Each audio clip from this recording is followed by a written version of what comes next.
finished by Thursday.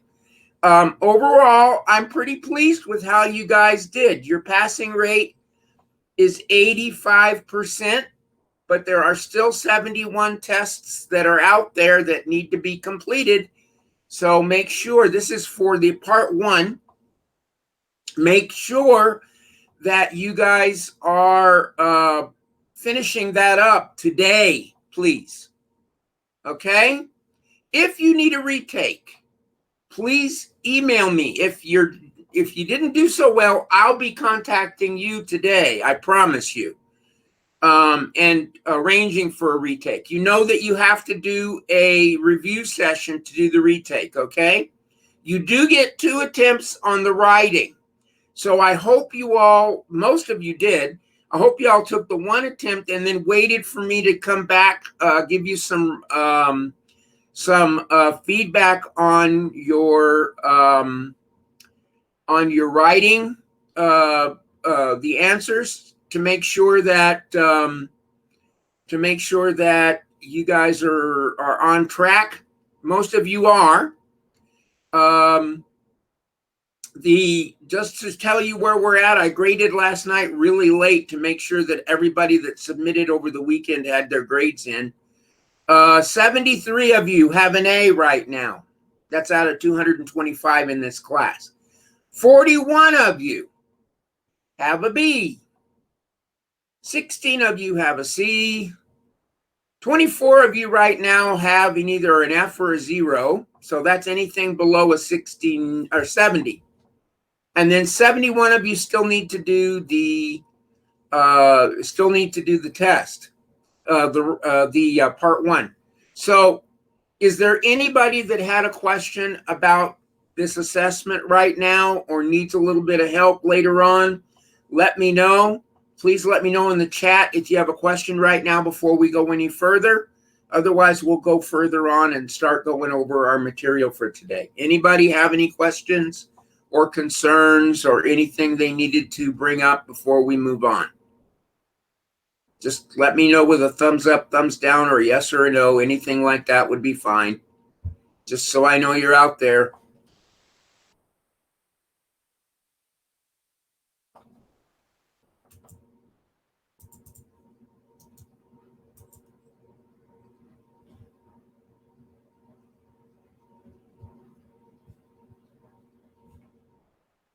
Okay, very good. Super, super, super. Okay. You're listening and doing your work. Super duper. Okay, guys. So let's get moving with Unit 2. We're going to be, there's a lot of mini lessons on Unit 2. There's a Unit 2 mini lesson for 2.02, another one for 2.03 that you should be working on this week. And towards the end of the week, I want you guys doing the one for, by Wednesday, really, I'd like you to do the mini lesson for NAFTA so we can talk about that on Wednesday, okay? Did everybody get the email and the announcement I sent out with the links to the resources for this chapter? Give me a thumbs up or let me know. Okay. And are the links working for you? Did the document share correctly? And are the links working for you? Very good. Okay, so those links will get you through the vocabulary. They will get you through some Quizlets. I put the mini lessons in some quizzes, because I kind of like the way those work. So if you guys don't mind doing those, it makes it easier for me to put the questions in so you guys can do some little interactive. I do see those question answers, so make sure you go through and read those quizzes for the mini lessons, because I know when you don't. Okay, I know when you do, and I know when you don't, because I can see the reports. So please be sure to do that. And when you go in and make sure you give me your real name. Okay, yours didn't work. The quizzes didn't work. Alana? Okay, let me know if it's still not working, and then we'll try to figure something out. Maybe use a different browser. Also, you might have to clear your cache. But if you clear your cache and use a different browser and it's still not working, let me know. Okay, anybody else not get theirs to work or try it out and it didn't work? It works on my end when I go in and take a look as a student, so I don't know. But let me know. So, because those are real important. There's some videos in there, lecture videos. Did anybody get in to see one, how it works? You got the link is in your email with all those links. They're actually, so the mini lesson for 2.02, you might have to make a sign up account. Yes. Okay. I can't see it from your end. So you might have to do a sign up account. It says invalid code. Hold on 1 second.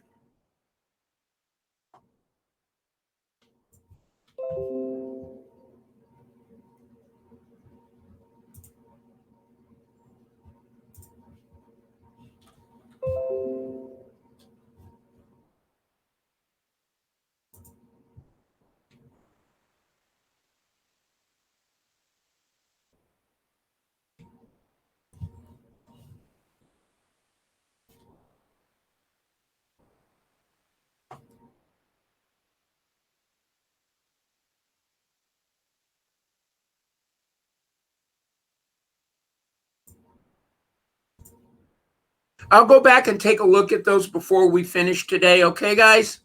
And make sure that those are working. All right. Moving right along. Okay, so we're doing human culture for North America. So 2.02 and 2.03 are physical geography for North America, and they're very important, so you need to go through those. Amaya, I don't think you missed anything. Did you follow that link and it didn't work in the quizzes? Let me see.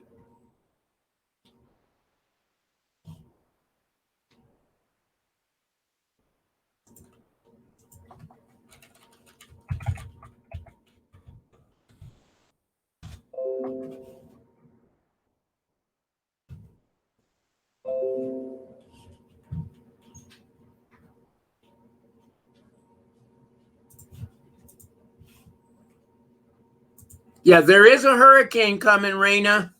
I know that for a fact. Might lose power. I know that too. So I'll make sure that we have the review. Don't worry about that. I'll make sure we have a recording, and if I have to, I'll make a mini lesson, and you'll probably get an extension this week, but we'll find out about what's going on, okay? All right, so let me just check out that quizzes real quick.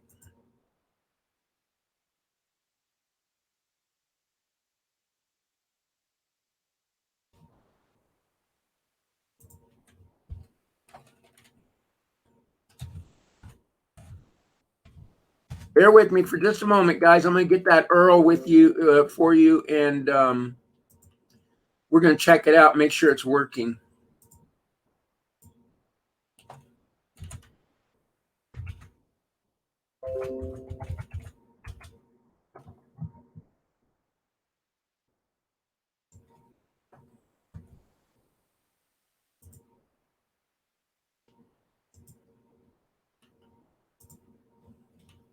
Okay.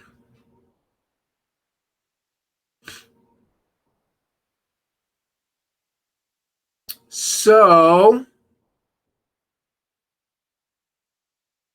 the links I'm going to give you, I'm going to make sure you all have a copy to the links themselves, to the resources.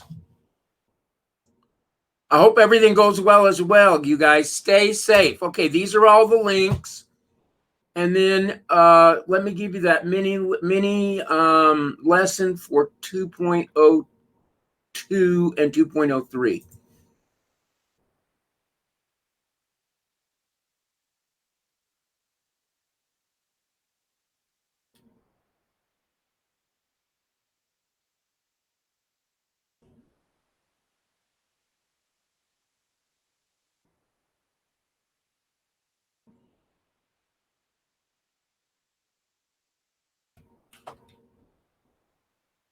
Okay.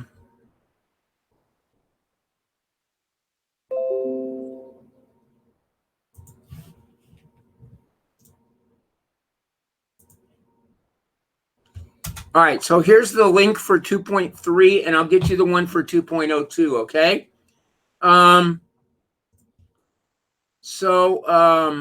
Let me get you that one for 2.02. Somebody check out and make sure that link, that the document link that I gave you is working. The quizzes are the mini lessons, 2.02, 2.03. So,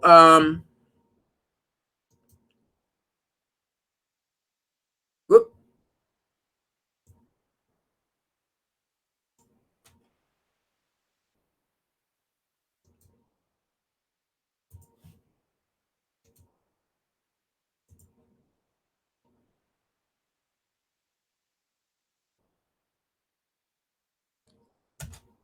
Try that link. See if it works. If it doesn't, we'll try it. We'll see if we can get it to work.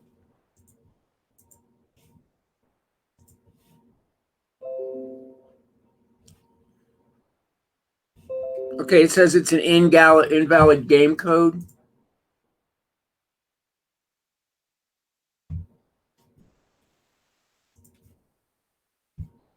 Okay.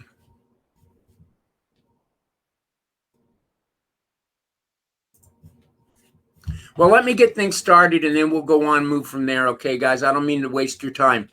I'll send out those links again. Make sure they're working, okay? They should be working. Let's see. Let me make sure they're shared.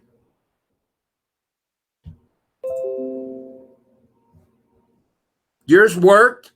Which one, 2.02 or 2.03?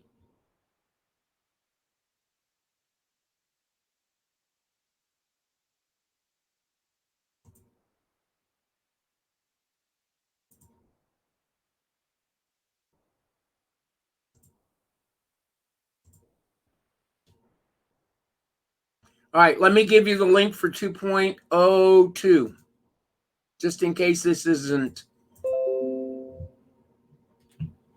2.03 works.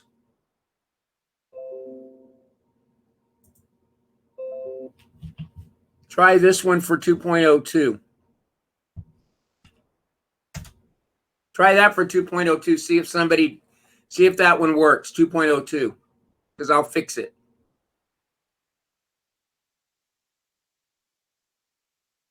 Somebody try that link just to make sure it's working. Okay, good. So the 2.02 is working? Good. All right, I'll fix it then.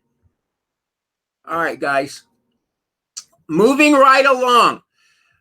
Remember that we on Thursday, unless things change because of this storm, on Thursday you have your quiz due 2.04, 2.05, and we'll review before that quiz, I promise you, okay?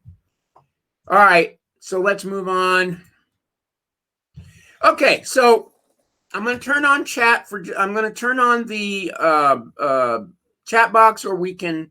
So I want you to look at this. Look at the information. Okay, what information are we looking at? What does it say in the top part, in the title?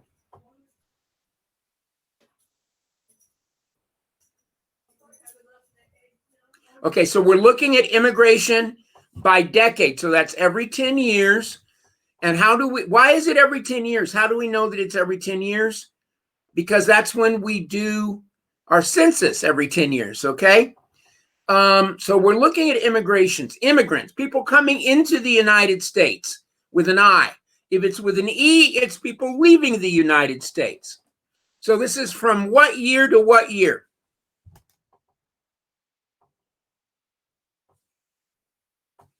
What years am I looking at?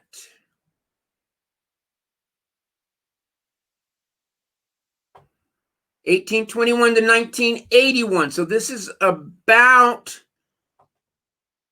160 years or so. Okay.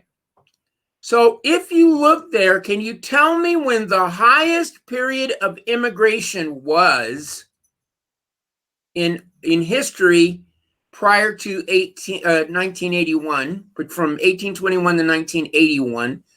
What was the highest period or the number of immigrants in around when did it happen? Around 1900, before 1901, okay? Let me show you.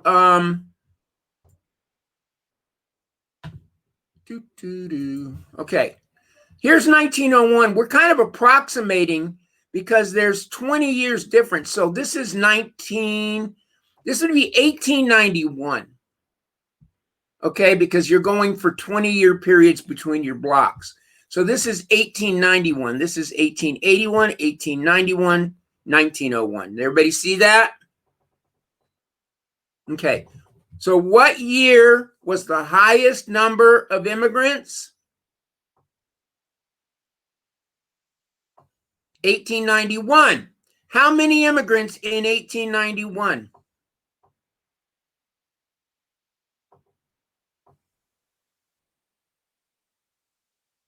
9 million. Okay. So I want you to make a generalization. Briefly sum up what this graph tells you. Okay? What is it telling you?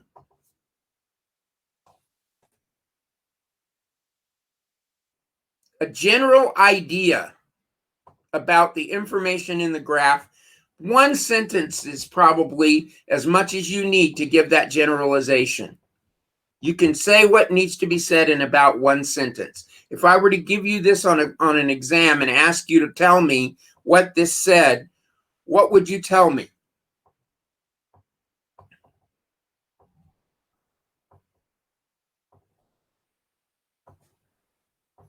There was some big push or pull factor or both that caused immigration to increase in the 1890s. And then again, you see it in about the 1870s, but it rises from the 1820s all the way to the 1890s. And then what happens from the 1890s down to the 1940s, 1930s?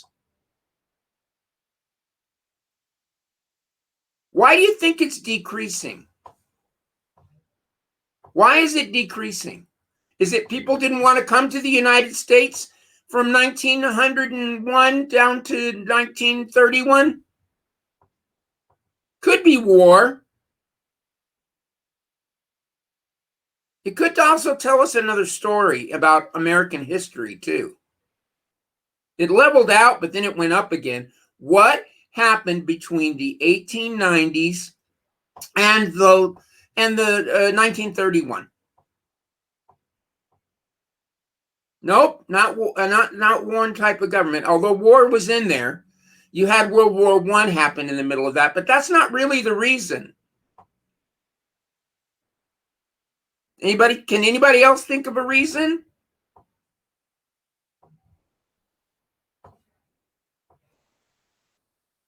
Racism's pretty close. Racism's pretty close. The camps come later. They come in the 1930s and 40s, okay? Racism is a pretty close bet. Okay, does anybody know what xenophobia means? Great Depression comes after the 1920s, guys. It comes in 1929. So this is before the Great Depression.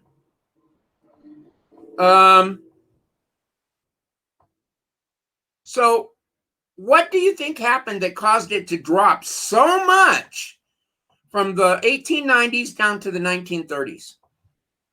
Hatred of foreign people. Very good. Does anybody know what the word xenophobia? Let me write the word down for you.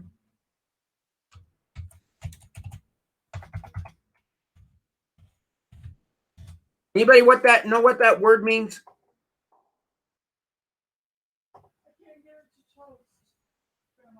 Fear or hatred of immigration?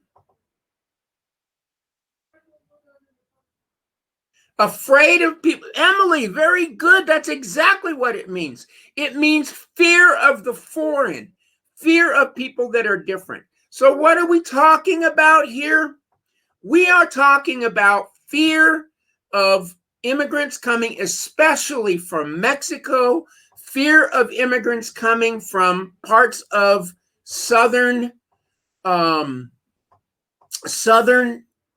Europe, fear of people coming from Asia, especially China. We kicked these people out after they built the railroad in China from China. We kicked them out. What happened was that the laws were changed to become what we call protectionist. We were kicking people. We were trying to keep people from coming. Chinese males, that's right. They couldn't bring their families. A lot of them moved to Mexico when they were being kicked out of the country, and there are a lot of people in Juarez in Mexico, right near me, that have Chinese last names like Fong and Wong, and they're it's a very common name. So there is a protectionist policy in the United States during that time. Okay, so you can make a lot of generalizations, and it can tell you a lot about history, can't it? Yes? Okay. So what is a push factor? Obviously, it's something that pushes. What are the things that would push you out from one place and make you leave? War would be one. A job, the lack of a job would make you leave. The promise of a job would make you come, wouldn't it? A famine like the Irish, the potato famine, very good. So that was a push factor for the Irish in the 1860s. And then they have a pull factor to come to the United States, right? Because there's no reason for them to stay. All of the potatoes, if you don't know what the potato famine in the 1860s was, the potato famine basically, all of the potatoes that they were depending upon, and remember, potatoes actually come from North America and were brought to Europe, but the potatoes were rotting. There was like a fungus, and it caused the potato crop to be bad, and people depended on that in Ireland, and they were starving. Okay. So a push factor is going to be large population growth, agricultural changes like a famine, crop failures, the Industrial Revolution. Is that a push or a pull factor? That's a pull. Okay. Religious and political turmoil, push or pull? That's a push. That's a reason to leave. Okay. Give me an example of where you're seeing a push factor right now in real time happening.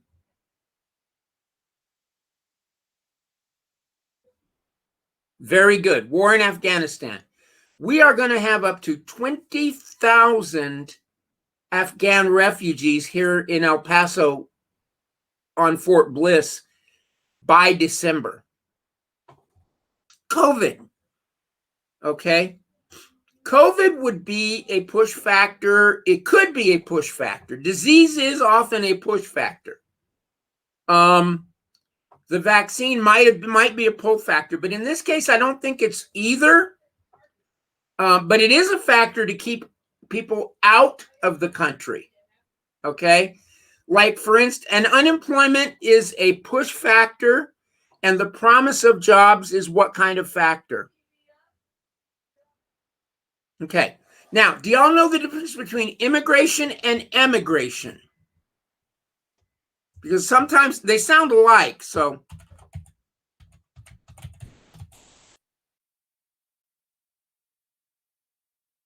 Okay, so when you're coming, it's immigration, and when you're leaving, it's emigration.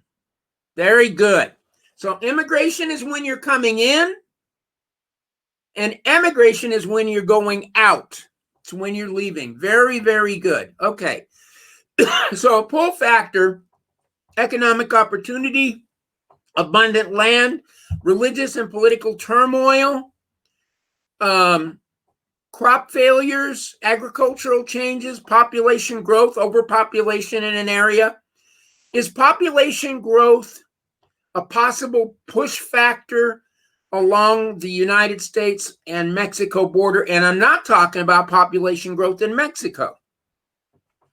And really, it's not even population growth. What's the biggest push factor, do you think, that's causing people to come from Central America, not just Mexico, Central America to the United States? Because most of the people are not coming from Mexico. Very good. What kind of crime? Gangs and corruption, corrupt government and gangs. Okay. And that's a biggie. And that's one of the reasons why young people had been coming here. And that's one of the reasons why. Do you imagine that it takes an awful lot of courage to pack your children up and send them by themselves to another country? And in Venezuela, no food. Very good. Because they're having crop failures in Venezuela, and the prices are astronomical. Venezuela is a communist country, and they're having problems. Okay, so it would take a lot of courage to pack your children up and send them away, wouldn't it? To another country, not knowing if they're even going to get there. Okay. All right. So I want you to, I'm going to open up. Yep, right. The whiteboard is open. I want you to use your text tool. Give me some push factors that you can think of that are unique. When I ask you to give me examples, try to think of something we haven't seen before, something unique, something original, so that it shows me that you're really thinking. So think up some things, push factors and pull factors that you can think of. One more, back to the last slide? Sure. Did you have a question, BJ?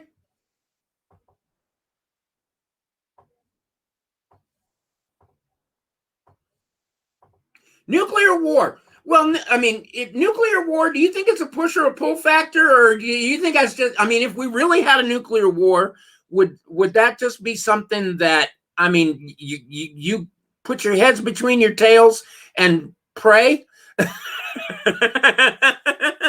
Yeah, I think nuclear war might not be either, but fear of nuclear war might be one.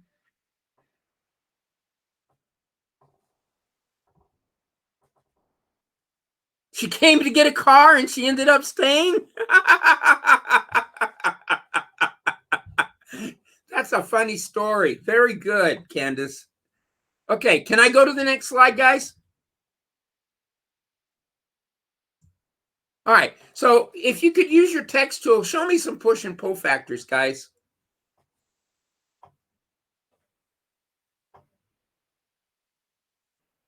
Think of some push and pull factors. We already talked about some that are working in Central America.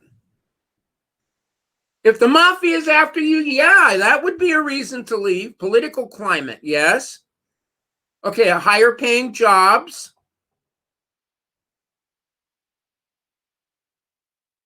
Poverty and crime. A dictatorship. Yes, you could be leaving an authoritarian government and trying to get away. If you are a woman in Afghanistan, you really don't want to be there right now, do you?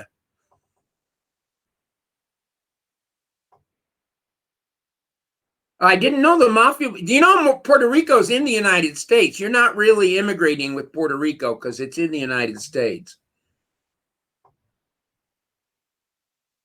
It's a United States territory, guys. It should be a state. Give me some more pull factors. Higher standard of living. Gender freedoms. Gender freedoms could be a pull or a push, couldn't they? Very good.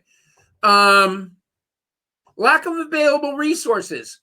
If we deplete the soil to a point where we can't grow, you're caught in a fireball and an atomic explosion, then there's a 0% chance of survival. The fireball can vapor. Yeah, it can.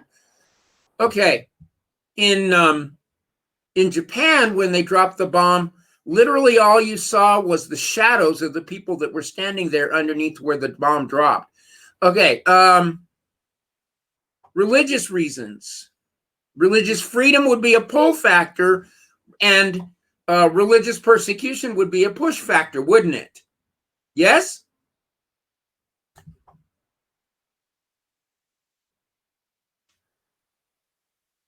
Okay, what do you mean by progressive? That's an interesting one. What would that mean?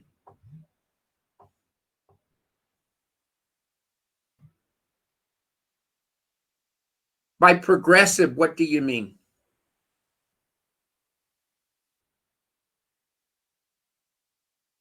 People with a fear of change would leave. Okay, if they can, especially those, if you're experiencing a change that's negative to you, right?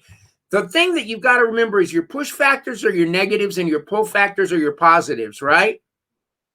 Okay, so if there are changes that are happening so fast and you have the opportunity to leave, then you would.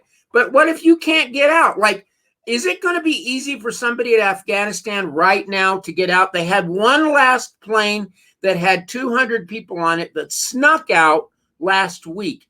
And I don't know how many people they're going to get. If you're an American and you're there, I don't think you're getting out anytime soon. I think you're going to be stuck with whatever the Taliban has. I think that's, unless we can go and get more people out, I don't know what we can do. Doctor in your country, Cuba, would starve to death while they could get paid better in another country. That's right. That's part of the problem that Cuba had. It sounded really good when they kicked out the regime before it, but the problem was that communism has with it some very negative effects, and it can. That's right, Castro. Okay, better wages, demand for job, equality. Very good. You guys are thinking some great examples, and that's what I want you to do when you think of examples for your writing. Make sure that you're trying to put something unique. What do you think was the biggest reason I had to cut down on some points every now and then? I didn't do too many. You have to cut too many points. I tried not to. But on the writing, why do you think I would? One of the big reasons I cut points away was I gave you the wrong information. Most of the time, that's not the problem. Lack of examples, okay?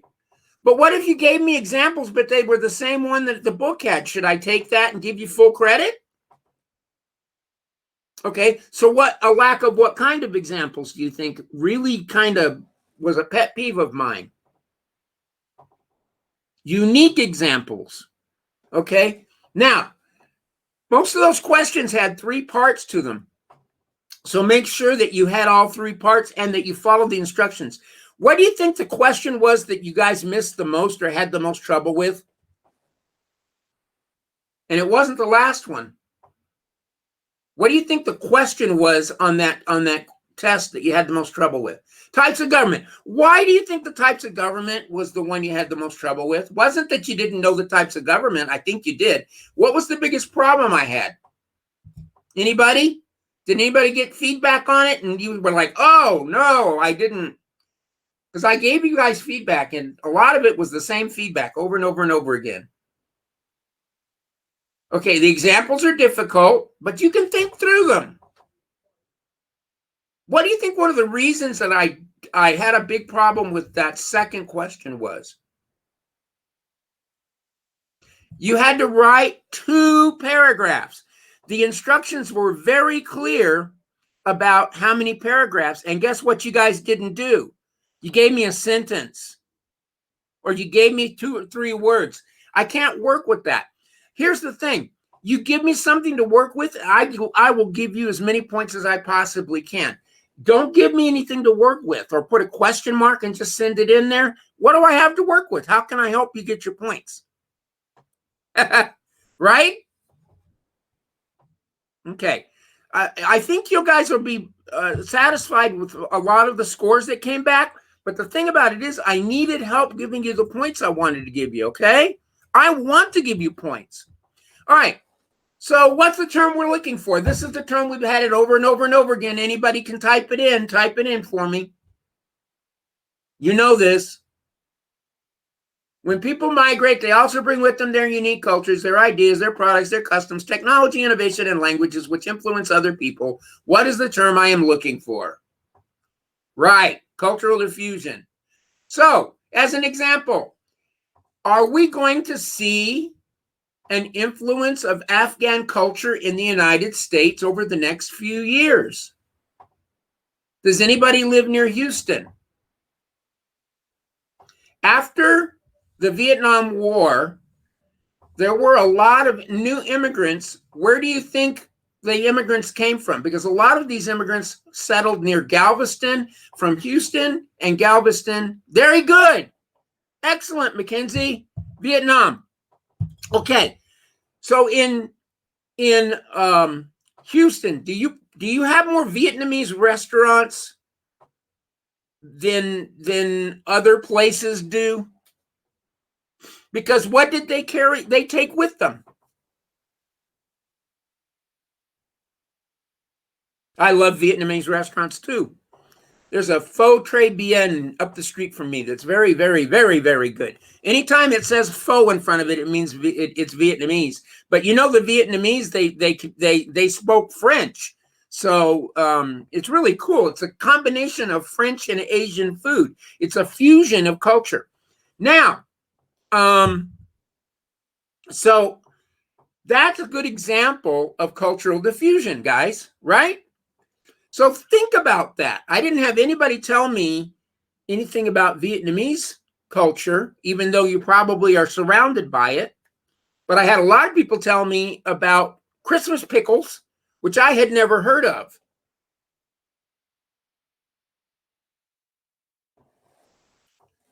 Wait, what?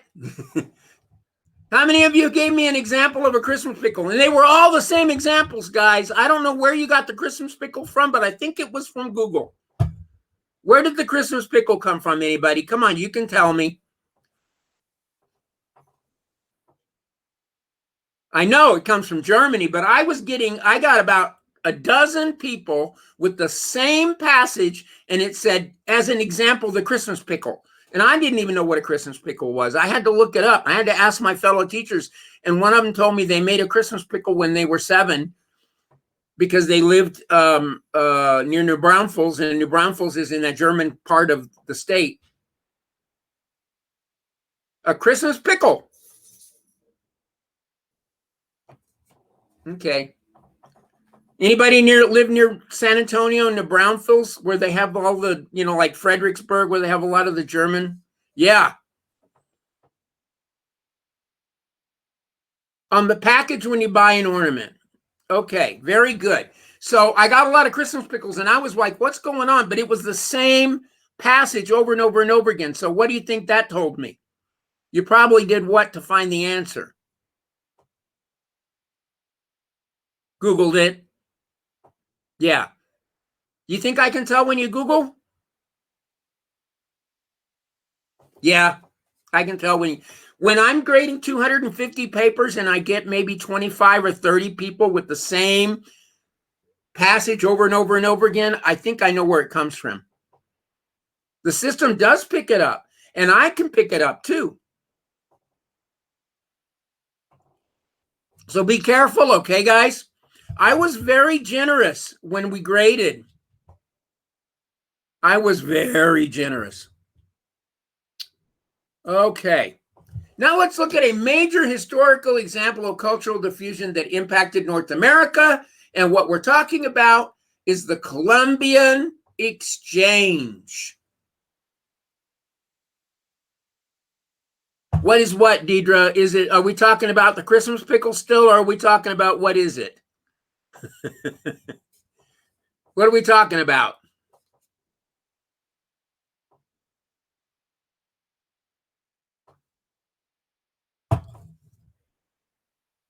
Okay, guys. Let's see.